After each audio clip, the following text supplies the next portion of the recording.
الحمد لله رب العالمين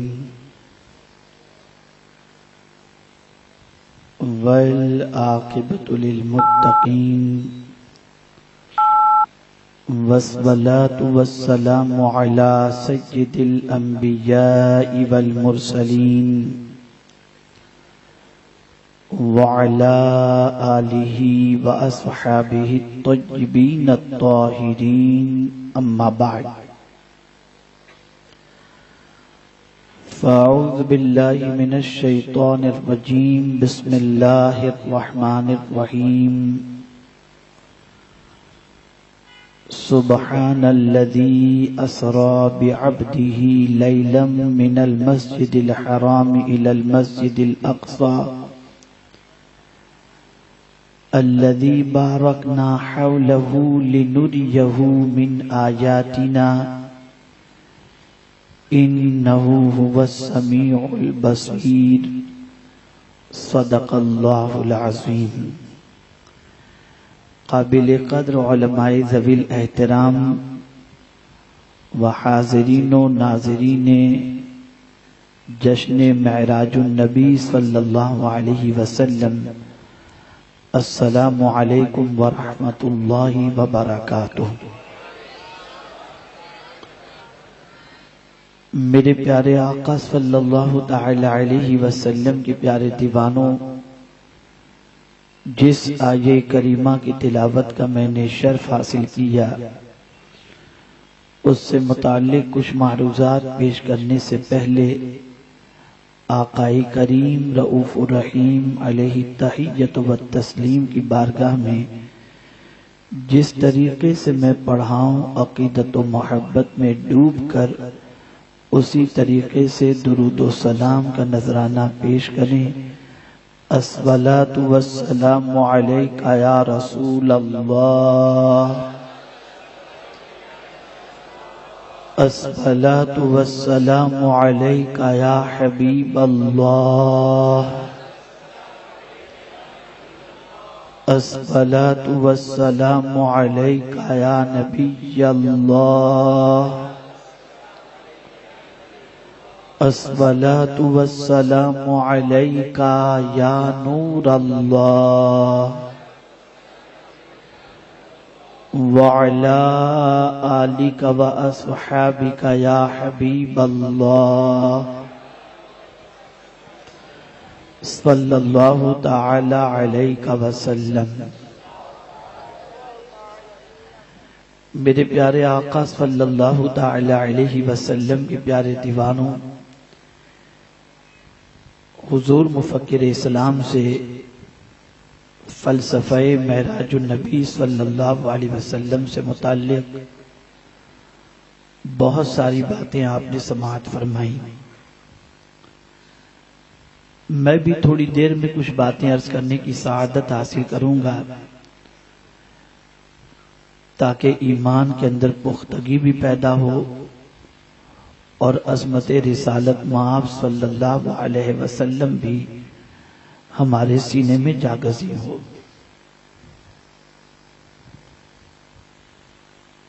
آپ جانتے ہیں کہ آقا کریم رؤوف الرحیم علیہ التحیۃ والتسلیم شاہکار پروردگار ہیں. پروردگار جل جلالہ کو اپنے محبوب صلی اللہ علیہ وسلم سے بے پناہ محبت.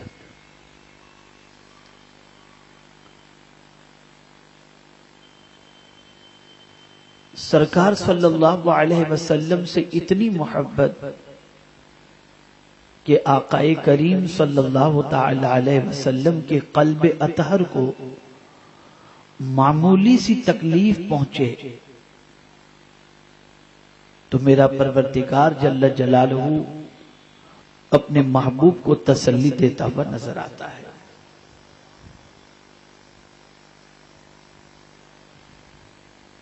آپ دیکھیں قرآن مقدس میں آقا کریم صلی اللہ تعالی علیہ وسلم کو لوگ غلط جملوں سے یاد کرتے، لفظوں کے تیر چلاتے، پتھروں کی بارش کرتے، پروردگار جل جلالہ کے پیارے حبیب صلی اللہ علیہ وسلم کے قلب اطہر کو اذیت پہنچتی تو میرا مولا فرماتا وَلَقَدْ نَعْلَمُ أَنَّكَ يَضِيقُ صَدْرُكَ بِمَا يَقُولُونَ، ہم ضرور جانتے ہیں، لام بھی تاکید کے لیے، قد بھی تاکید کے لیے، جمع کا صیغہ بھی تاکید کے لیے، وَلَقَدْ نَعْلَمُ، پھر أَنَّكَ کے اندر ان بھی تاکید کے لیے، کتنی تاکیدات، ہم ضرور جانتے ہیں، یعنی میرے محبوب آپ کے قلب اطہر کو جو تکلیف پہنچتی ہے اس سے ہم بے خبر نہیں ہیں، ہم جانتے ہیں۔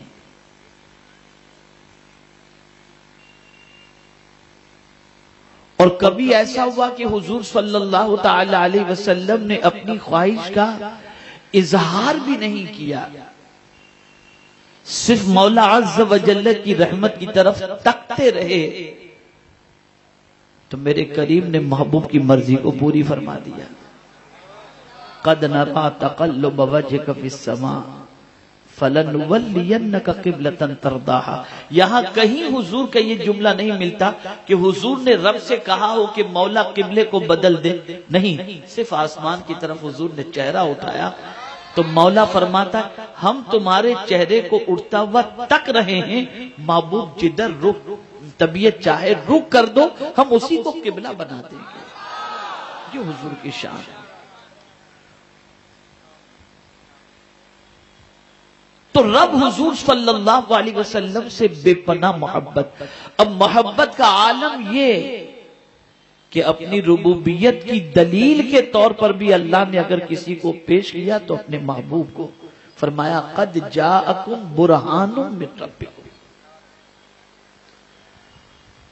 اور حضور صلی اللہ تعالی علیہ وسلم نے جب اعلان نبوت فرمایا اور دعوت توحید پیش کی اور لوگوں نے دلیل مانگی تو اس وقت حضور نے آسمان پر ڈوبے ہوئے سورج کو پلٹا کر نہیں دکھایا، بلکہ جس ذات کو میرے کریم نے بطور دلیل پیش فرمایا تھا حضور اپنی ہی ذات کو پیش کر رہے ہیں دعوت توحید کے جواب کے اندر، کہتے ہیں فَقَدْ لَبِثْتُ فِيكُمْ عُمُرًا مِّن قَبْلِهِ أَفَلَا تَعْقِلُونَ، یہاں بھی حضور نے اپنی ذات کو پیش فرمائی۔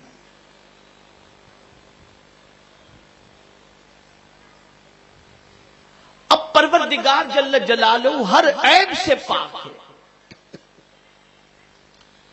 ہر کمی سے پاک ہے، ہر کجی سے پاک ہے، ہر نقص سے پاک ہے، ہر کمزوری سے پاک ہے۔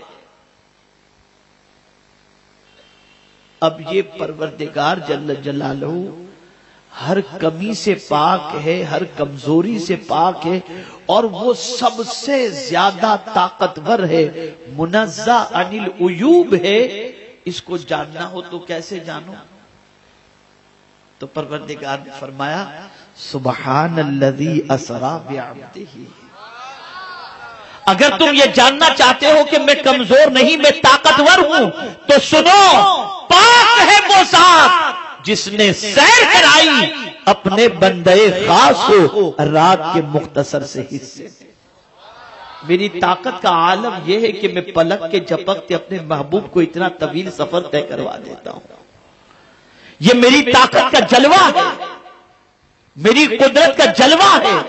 میری قدرت کو سمجھنا ہے تو اس طریقے سے بھی سمجھو کہ میں اتنا طاقتور ہوں کہ میرے محبوب صلی اللہ علیہ وسلم کو پلک کے جھپکتے آسمانوں کی سیر کرا سکتا ہوں، اور ساتھ ہی ساتھ یہ بھی بتا دوں کہ یہ سفر میرے پروردگار نے جو کروایا یہ عام الحزن، جس کو ہم یہ کہہ سکتے ہیں کہ سرکار صلی اللہ علیہ وسلم کے لیے غم کا سال تھا، کہ سرکار صلی اللہ علیہ وسلم کے دو اچھے سپورٹر ام المؤمنین حضرت خدیجہ الکبریٰ رضی اللہ تعالی عنہ اور ابو طالب، یہ دونوں اس دنیا سے تشریف لے گئے تھے، جن پر سرکار صلی اللہ تعالی علیہ وسلم کو بڑا ناز تھا، اور ان کے ہوتے ہوئے دشمن ہمیشہ احتیاط کے پہلو کو اختیار کرتا تھا۔ ایسے موقع پر میرے حبیب کو پروردگار جل جلالہ فرماتا ہے میرے محبوب غم نہ کرو، یہ دونوں چلے گئے تو کیا ہوا، تمہارا رب تو موجود ہے نا، آؤ ہم تمہیں بتاتے ہیں۔ دنیا کے انسان اگر تمہاری دعوت کو اور عظمت کو قبول نہیں کرتے ہیں تو تمہیں گھبرانے کی ضرورت نہیں ہے، آؤ ہم تمہیں بتاتے ہیں کہ تمہاری عظمت کا سکہ ہم نے کتنوں کے دلوں میں ڈال رکھا ہے، آؤ ہم تمہیں سیر کرا کر دکھاتے ہیں کہ فرشتوں میں تمہاری عظمت کتنی ہے، حوروں میں تمہاری عظمت کتنی ہے، انبیاء میں تمہاری عظمت کتنی ہے۔ اے میرے محبوب تمہیں غمگین ہونے کی ضرورت نہیں ہے، ہم تمہیں لامکہ کی سیر کرا کر سب کے سامنے تمہاری عظمت کا ڈنکا ثابت کر دیتے ہیں۔ پاک ہے وہ ذات۔ اسرا کے معنی بھی جو ہے نا، یہ رات کے مختصر سے حصے کے لیے بھی لفظ اسرا استعمال ہوتا ہے۔ یہاں ایک اور بات عرض کروں، سبحان، قرآن مقدس میں جب جب اعتراضات کیے گئے اور بڑے اعتراضات کیے گئے، وہاں پروردگار جل جلالہ نے اس لفظ کے ذریعے جواب دیا۔ مثال کے طور پر وقالت اليہود عزیر ابن اللہ وقالت النصارى المسیح ابن اللہ، جب لوگوں نے حضرت عزیر علیہ السلام کو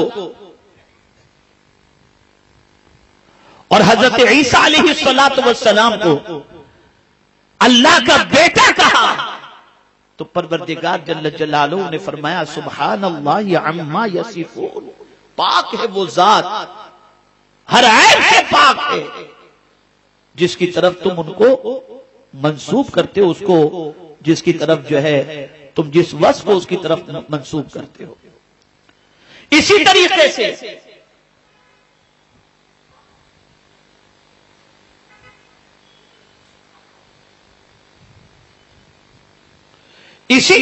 سے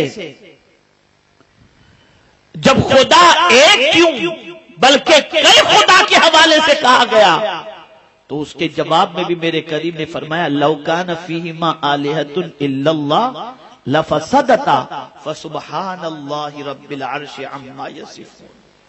وہاں بھی رب قدیر نے سبحان کے ذریعے جواب دیا۔ پتہ یہ چلا یہاں بھی سبحان کے ذریعے سفر مصطفیٰ کا آغاز کیا جا رہا ہے اور اس کا تذکرہ کیا جا رہا ہے، یعنی لوگ اگر مصطفیٰ کے سفر معراج پر اعتراض کریں تو پروردگار جواب دے رہا ہے کہ تم جانے والے کو نہ دیکھو، لے جانے والی ذات کو دیکھو، جو ذات لے گئی ہے وہ ہر عیب سے پاک ہے، وہ ہر ایک سے۔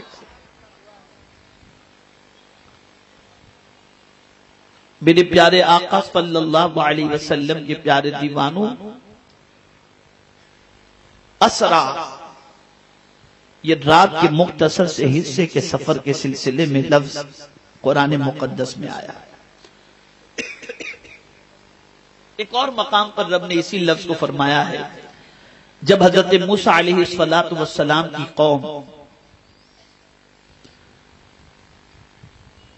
کہ پیچھے فرعون کا لشکر جو ہے پڑ گیا تو رب نے فرمایا فَأَسْرِ بِعِبَادِي لَيْلًا إِنَّكُمْ مُتَّبَعُونَ، رات میں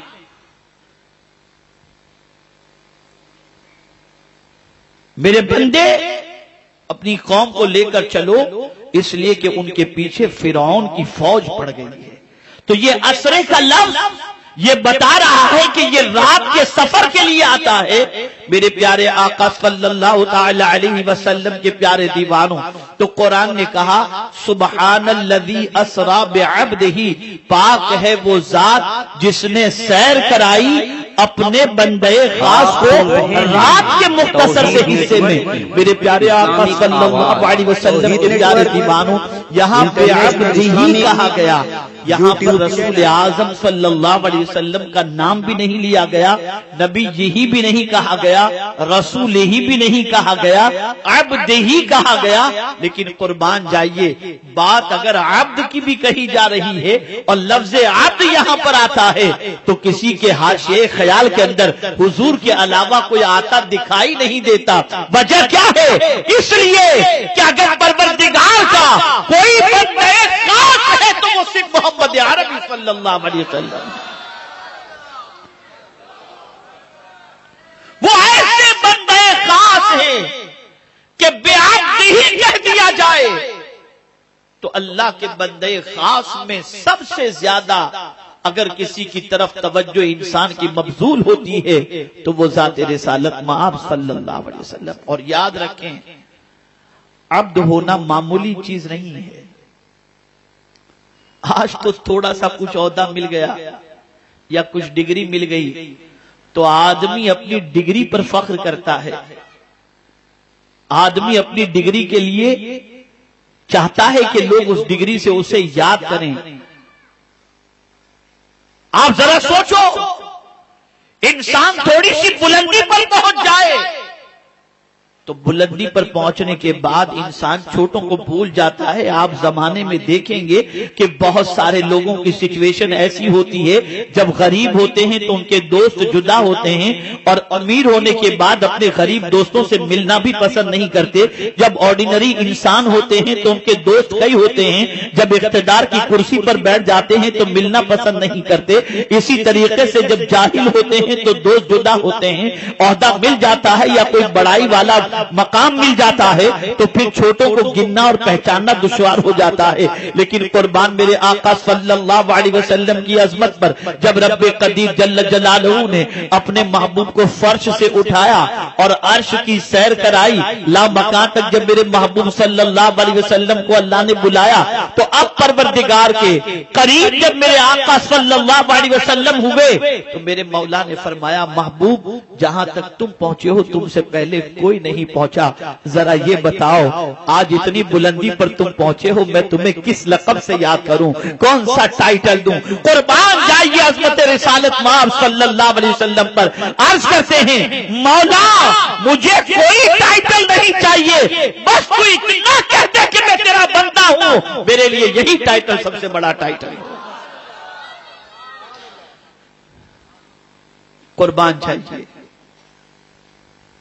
تو مولا کو ادائے مصطفیٰ اتنی پسند آئی کہ یہاں بعبدہ ہی فرما دیا. پاک ہے وہ ذات جس نے سیر کرائی اپنے بندے خاص کو. اور یاد رکھنا بندہ ہونا آسان کام نہیں. ایک ہوتا ہے اپنی زبان سے کہنا کہ ہم خدا کے بندے, اور ایک ہوتا ہے رب کا کہنا کہ میرا بندہ. دونوں میں بڑا فرق ہے. میں تھوڑا سا ایکسپلین کروں. تھوڑا سا روز آپ کو راستے پہ چلتے ہوئے ہزاروں انسان نظر آتے ہیں. ایسی بات میں کہنے جا رہا ہوں کہ شاید آپ کی سمجھ میں آپ نے کبھی اس طرف پہلے توجہ نہیں دی ہوگی. دیکھیے بندے کو پہچاننے کے لیے سب سے پہلے اس کی چال دیکھی جاتی ہے. میں سوال پوچھوں گا جواب دیں گے آپ. کیا دیکھا جاتا ہے؟ اس کی چال دیکھی جاتی ہے. آپ دیکھتے ہوں گے کہیں رشتہ ڈالو تو پوچھتے ہیں اس کا چال چلن کیسا ہے نا؟ لڑکی کا چال چلن کیسا ہے, لڑکے کا چال چلن کیسا ہے, پہلے دیکھتے ہیں. ہزاروں انسان روزانہ چلتے ہیں. آپ جانتے ہیں چال سے انسان سمجھ میں آ جاتا ہے. کوئی یوں سینہ تان کے چلتا ہے, کسی کے ارد گرد فوج ہوتی ہے تو سمجھ میں آتا ہے کہ یہ کوئی دوسرے صاحب ہیں, ان کی چال سمجھ میں آ رہی ہے. کوئی بالکل نرمی سے چلتا ہوتا ہے. سب کی چال مختلف ہوتی ہے. کچھ ایسے ہوتے ہیں جو رات کو تو بندگی کرتے ہیں لیکن دن میں ان کی چال جو ہے وہ کچھ صحیح ہوتی ہے کچھ نہیں ہوتی. کچھ مسجد میں نماز پڑھتے ہیں, عبادت صحیح ہوتی ہے, باہر معاملہ صحیح نہیں ہوتا. یاد رکھیں اللہ نے اپنے مقبول بندوں کی پہلے چال بتائی اور پھر رات کا ان کا حال بتایا کہ پہچاننا ہے تو چال سے پہچان. قرآن کہتا ہے وعباد الرحمن,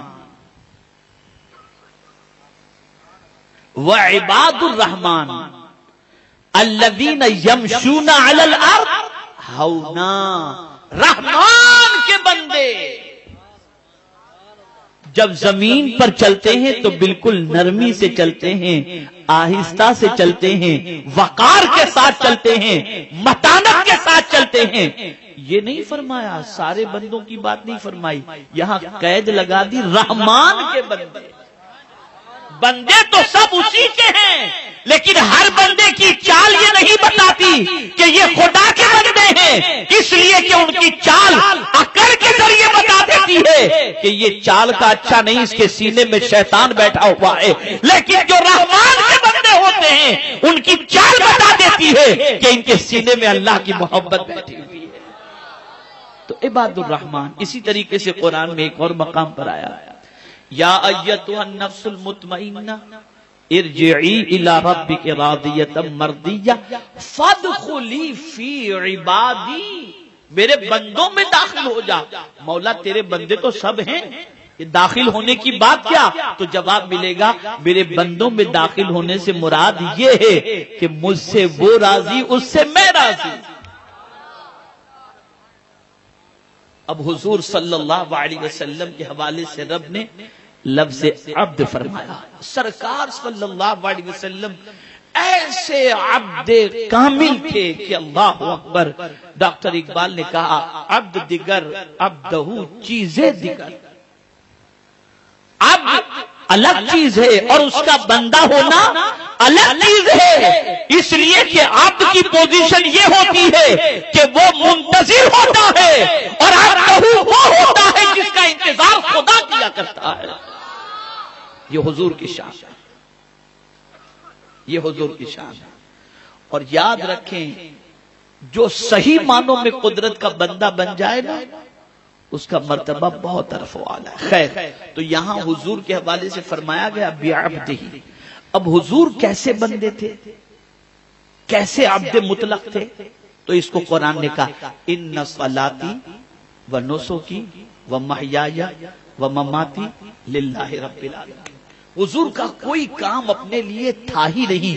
حضور کہتے ہیں میری نماز بھی اللہ کے لیے، میری قربانی بھی اللہ کے لیے، بلکہ میرا جینا بھی اللہ کے لیے اور میرا مرنا بھی اللہ کے لیے۔ تو میرے کریم نے فرما دیا بندے تو بہت ہیں، لیکن اگر میرا کوئی خاص بندہ ہے تو میرا محبوب میرا خاص بندہ ہے۔ یہ تو اپنے بندے خاص کو سیر کرائی۔ اب یہاں سیر کے حوالے سے بتاؤں،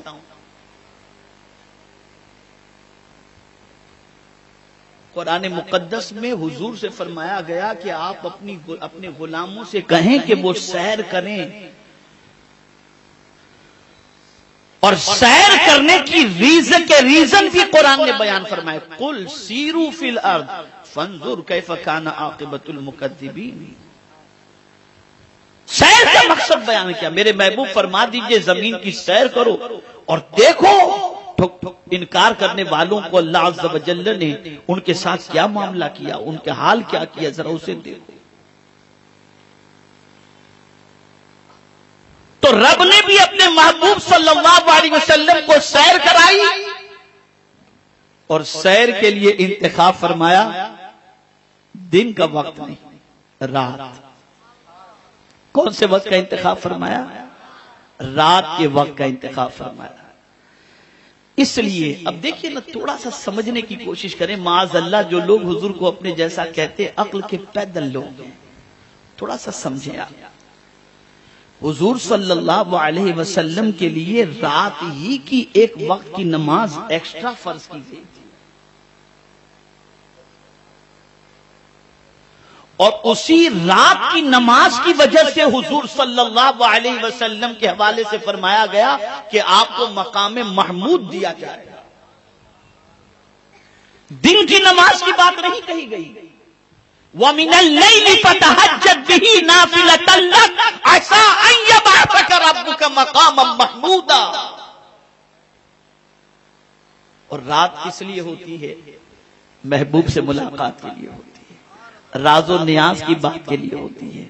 تو اللہ نے اپنے محبوب کو رات کے وقت بلایا اور ساتھ ہی ساتھ پروردگار اپنے محبوب کے ماننے والوں کا امتحان بھی لینا چاہا کہ صدیق کون ہے اور زندیق کون ہے۔ اگر دن کے اجالے میں حضور کو سفر کرتے دیکھتے تو گواہی دینا آسان ہوتا۔ اب حضور رات کے وقت تشریف لے گئے، اب آنے کے بعد حضور سفر کے حوالے سے کہتے ہیں اب ذرا دیکھیں کہ حضور کی بات کو مان کر صدیق کون بن جاتا ہے اور بات کو انکار کر کے زندیق کون بن جاتا ہے۔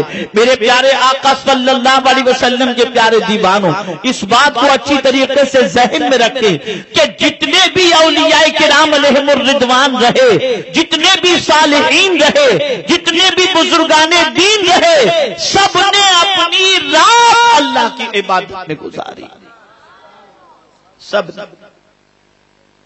اس لیے کہ رات کی عبادت میں پیورٹی ہوتی ہے، اخلاص ہوتا ہے، دکھاوا نہیں ہوتا۔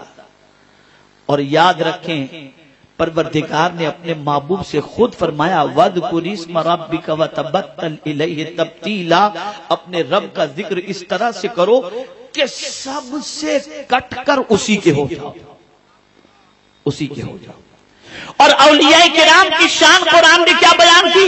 وَالَّذِينَ يَبِيتُونَ لِرَبِّهِمْ سُجَّدًا وَقِيَامًا، وہ اپنی رات کو سجدے اور قیام میں گزار دیا کرتے ہیں۔ تو رات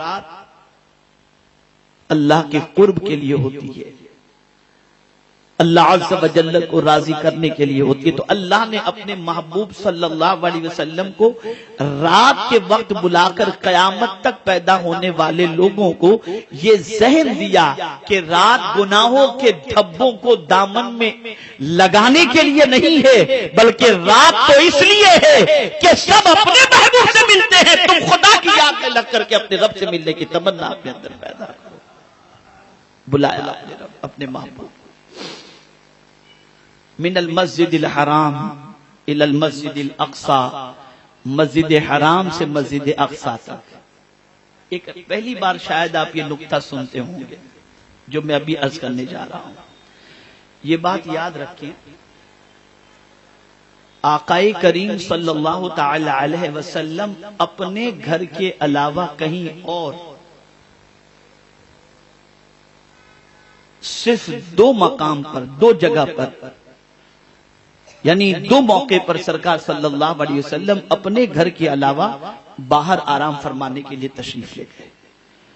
ایک تو سرکار صلی اللہ علیہ وسلم جب غزوات میں جاتے تو باہر آرام فرماتے، یعنی اپنے گھر میں نہ ہوتے تھے، میدان کے اندر خیمے لگ جاتے تھے، وہاں پر آرام کرتے۔ اور دوسرا حج کے موقع پر سرکار صلی اللہ علیہ وسلم مینا اور عرفات میں، اس کے علاوہ کبھی حضور کسی کے یہاں رکے ہی نہیں، رات کہیں حضور نے نہیں گزاری، اپنے ہی گھر میں رہے۔ اور قرآن نے حضور کے گھر میں داخل ہونے کا ادب بتایا، لا تدخلوا بیوت النبی الا ان یؤذن لکم، نبی کے گھر کے اندر ان کی اجازت کے بغیر تم داخل نہیں ہو سکتے۔ تمہارے لیے ضروری ہے کہ نبی کے گھر میں ان کی اجازت کے بغیر داخل نہ ہو، اجازت لو داخل ہو۔ اب پروردگار کے پیارے حبیب صلی اللہ علیہ وسلم چاہتے تھے کہ جبریل بچ جائیں، جبریل بچ جائیں، اس لیے کہ جبریل کو پیغام لے کر آنا تھا نا۔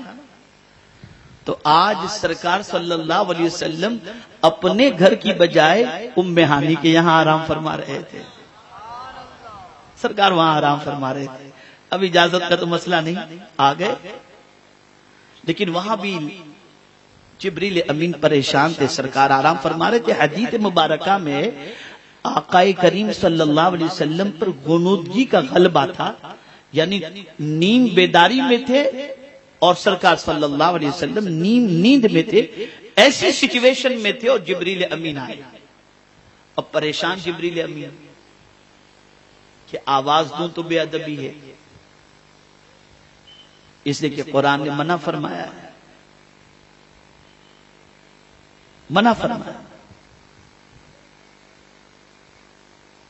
کہ سرکار صلی اللہ علیہ وسلم کو آواز نہ دو،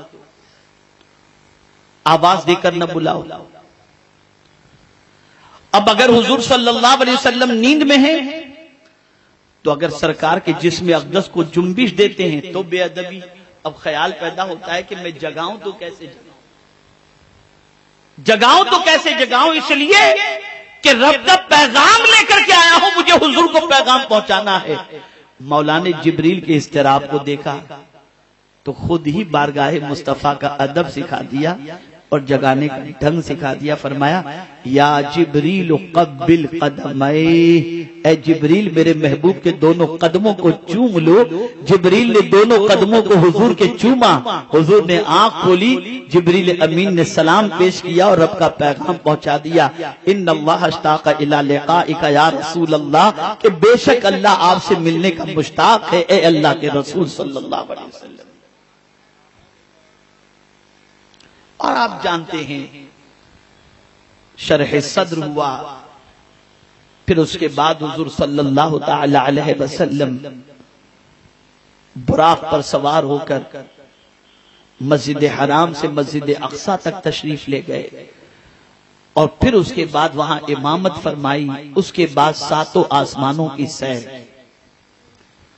اور پھر اس کے بعد سدرۃ المنتہا پر پہنچے, اور پھر اس کے بعد مقام کعبہ قوسین کے لیے آپ روانہ ہوئے اور وہاں پہنچے, اور پھر رب قدیر جل جلالہ کے دیدار سے آپ مالا مال ہوئے.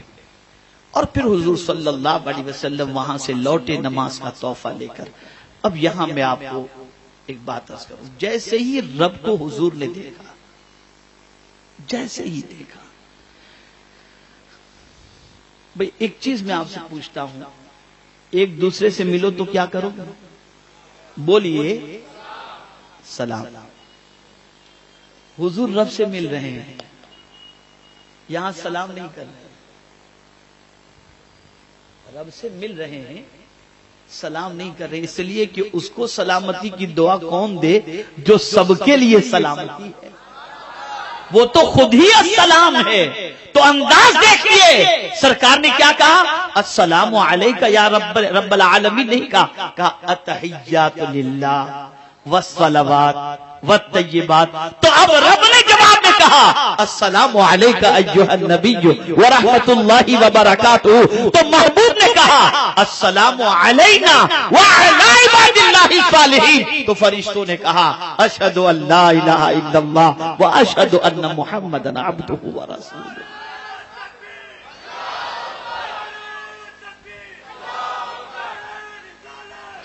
آپ ذرا سوچیں, گنہگاروں کو سرکار نے پروردگار سے قریب ہو کر بھی فراموش نہیں فرمایا, علینا کہہ کر حضور نے غلاموں کو اور گنہگاروں کو اپنے دامن میں جگہ عطا فرما دی. اب یہاں آپ کو میں سمجھا دوں, اعلیٰ حضرت نے جو کہا ہے نا سلام کے اندر, وہ یوں ہی نہیں کہا, اس چیز کو اعلیٰ حضرت نے پیش نظر رکھا. یہ جو لوگ کہتے ہیں کہ سلام تو حضور پر خالی پڑھنا چاہیے, اعلیٰ حضرت نے ماں باپ بھائی بہن سب کے اوپر سلام پیش کیا. ارے میرے بھائی, حضور صلی اللہ علیہ وسلم نے السلام علینا کہہ کر قیامت تک کے سارے غلاموں پر سرکار نے سلام پیش کیا. آپ اتحیات میں پڑھتے بھی ہو اور پھر یہ اعتراض کرتے ہو, اور اسی لیے اعلیٰ حضرت کہتے ایک میرا ہی رحمت پہ دعویٰ نہیں, شاہ کی ساری امت پہ لاکھوں سلام. اسی لیے اعلیٰ حضرت کہتے. اب حضور صلی اللہ علیہ وسلم پروردگار کے دیدار سے مشرف ہو کر جب لوٹ رہے تھے, تحفہ دیا گیا.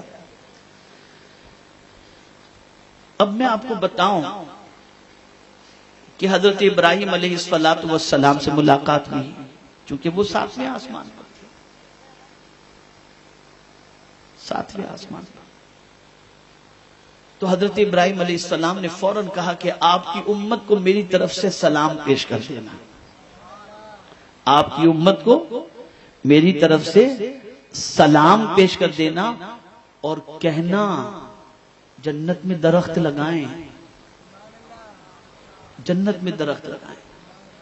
حضرت ابراہیم علیہ السلام نے جیسے یہ فرمایا تو سرکار صلی اللہ علیہ وسلم نے دریافت فرمایا کہ یہ جنت میں درخت لگانا کیا؟ تو فرماتے ہیں کہ جو بھی آپ کا امتی ایک مرتبہ لا حول ولا قوت الا باللہ پڑھے گا, اسے جنت میں درخت لگانے کا ثواب اللہ عطا فرما دے گا. اب دیکھیں سرکار کی شان یہ ہے، سرکار کی شان یہ ہے کہ اگر کوئی احسان کرے تو حضور اس کے احسان کا بدلہ چکا دیتے ہیں، رکھتے نہیں۔ تو حضرت ابراہیم علیہ السلام نے کیا کیا؟ یہی تو فرمایا کہ آپ کی امت کو میرا سلام پیش کرنا۔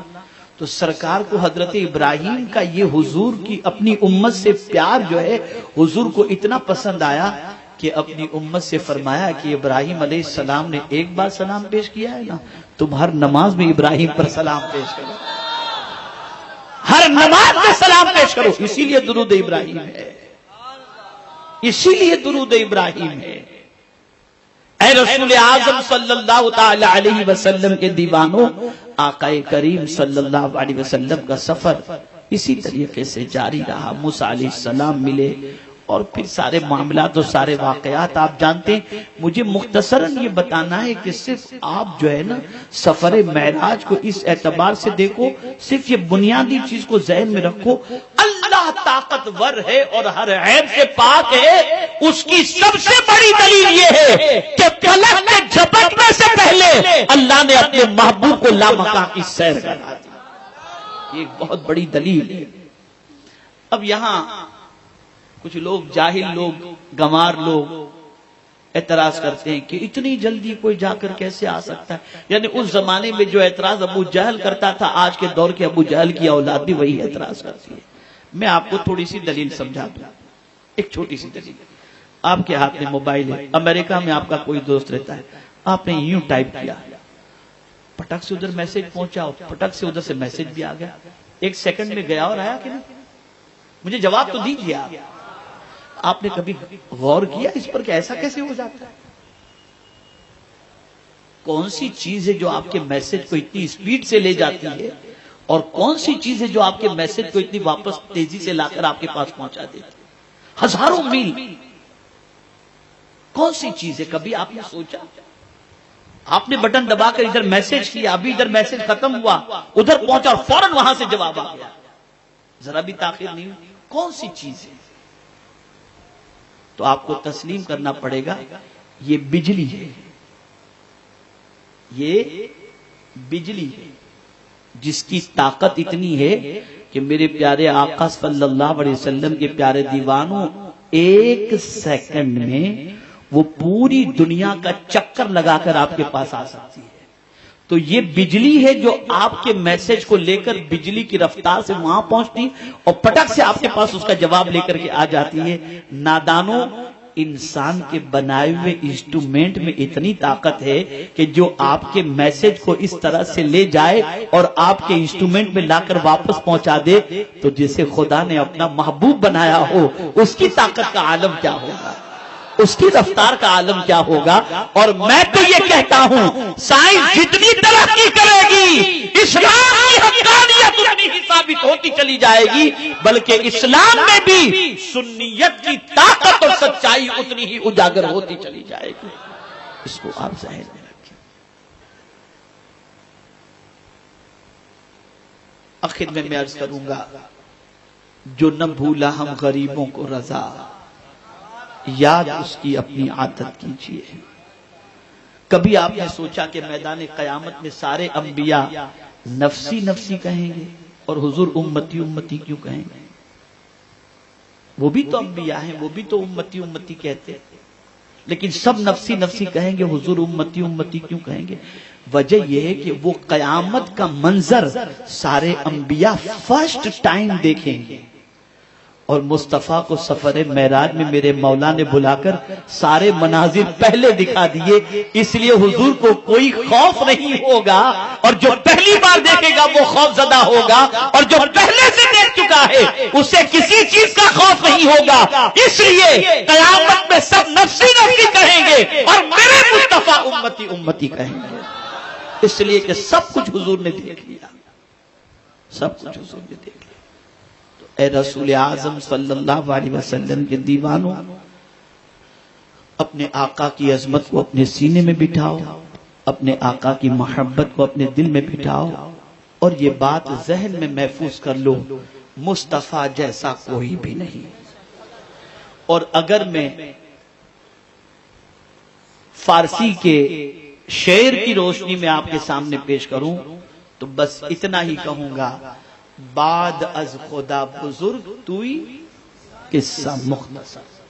اللہ کے بعد سب سے برتر و بالا اگر کوئی ہے تو وہ میرے مصطفیٰ جان رحمت صلی اللہ علیہ وسلم ہیں۔ حضور سے بڑھ کر اللہ کے بعد کوئی دوسرا نہیں ہے۔ اس لیے ہم اپنی قسمت پر جتنا ناز کریں اتنا کم ہے کہ اللہ نے ہمیں حضور کی امت میں پیدا فرمایا، رسول اعظم کے نام لیواؤں میں پیدا فرمایا۔ اے رسول اعظم صلی اللہ علیہ وسلم کے دیوانوں، حضرت علامہ صاحب قبلہ نے تحفہ نماز کے حوالے سے فرمایا یقیناً حضور کے تحفے کی قدر کرے، اور جیسا کہ انہوں نے وضاحت فرما دی گلاب کے واقعے کو لے کر، وہ صرف ایک مثال کے طور پر حضرت نے بتایا تھا، ایسا کوئی واقعہ پیش نہیں آیا تھا، صرف سمجھانے کے لیے حضرت نے فرمایا تھا۔ تو یاد رکھیں میرے پیارے آقا صلی اللہ علیہ وسلم کے پیارے دیوانوں، اللہ کے رسول صلی اللہ علیہ وسلم کے ذریعے ملنے والے نماز کے تحفے کی ہمیں قدر کرنا چاہیے، ہمیں اس کی حفاظت کرنی چاہیے۔ اور میرے پیارے آقا صلی اللہ تعالی علیہ وسلم کے پیارے دیوانوں، آج کی رات توبہ و استغفار کی رات ہے، اللہ کی بارگاہ میں خوب توبہ کرو، خوب استغفار کرو، خوب مغفرت کی دعائیں کرو، اور سفر معراج سے ایک سبق یہ بھی ہم کو ملتا ہے، اور وہ یہ ہے کہ جب دنیاوی تمہارے سارے سہارے بظاہر ٹوٹتے ہوئے دکھائی دیں، اس کے باوجود اگر تم ثابت قدم رہے تو مولا کا سہارا تمہارے لیے سب سے بڑا سہارا ہے۔ حضور کو معراج پر بلا کر پروردگار نے بتا دیا کہ محبوب کے بظاہر جتنے سپورٹر تھے وہ تو نظر نہیں آتے، لیکن محبوب کے پروردگار نے محبوب کو دنیا کے انسانوں کے سامنے کمزور ہونے نہیں دیا، بلکہ رب نے اتنی بلندی عطا فرمائی کہ جو گرانا چاہتے تھے وہ تو گر گئے، اور مصطفیٰ اس مقام تک پہنچے جہاں تک قیامت تک کوئی پہنچ ہی نہیں سکتا ہے۔ تو ہمیں اپنے رب سے رشتے کو مضبوط رکھنا چاہیے، اس کی محبت کو دل میں بٹھانا چاہیے، اس کی قدرت کے سامنے سرنڈر ہونا چاہیے، اور اس پر کامل بھروسہ رکھنا چاہیے، اور اپنی زندگی کو دوسروں کے لیے نفع بخش بنانی چاہیے۔ بس ایک حدیث عرض کر کے میں اپنی گفتگو کو سمیٹتا ہوں۔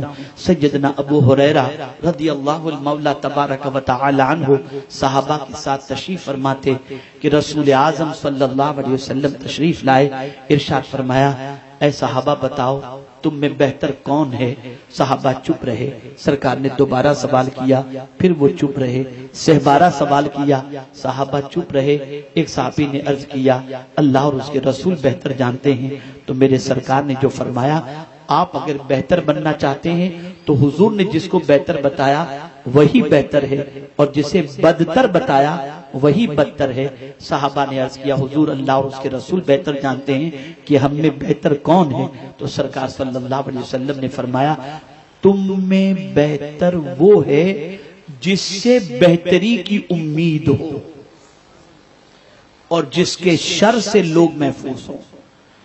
یعنی اگر کسی انسان سے آدمی یہ توقع رکھے کہ یار یہ انسان اچھا ہے اور یہ انسان بہتر ہے، کبھی کسی کا برا نہیں کرتا، اگر کسی کے بارے میں یہ گمان ہو جائے تو حضور فرماتے ہیں کہ تم میں وہ بہتر ہے جس کے شر سے لوگ محفوظ ہوں اور جس کے بارے میں بہتری کی توقع ہو، اور بدتر وہ ہے جس کے بارے میں لوگ یہ کہیں، لوگوں کی توقع ہو کہ اس سے بھلائی کی امید نہیں کی جا سکتی، اور اس کے شر سے اگر کوئی محفوظ نہ رہتا ہو تو وہ بدترین انسان ہے۔ ہم حضور کے امتی ہیں، ہماری رسپانسبلٹی یہ ہے کہ ہماری ذات سے دوسروں کو فائدہ ہی پہنچنا چاہیے، ہم لوگوں کے لیے رحمت بنے، زحمت نہ بنے۔ اللہ رب العزت جل جلالہ آقا کریم صلی اللہ علیہ وسلم کے صدقہ و طفیل ہمیں شب معراج کے صدقہ و طفیل دنیا اور آخرت میں سرخ روئی، عزت و سربلندی نصیب فرمائے، اور آقا کی معراج کے صدقے میں امت مسلمہ کو زوال سے نکال کر مولا عروج کی شاہراہ پر گامزن فرما دے۔ وما علینا الا البلاغ المبین۔ السلام علیکم ورحمۃ اللہ وبرکاتہ۔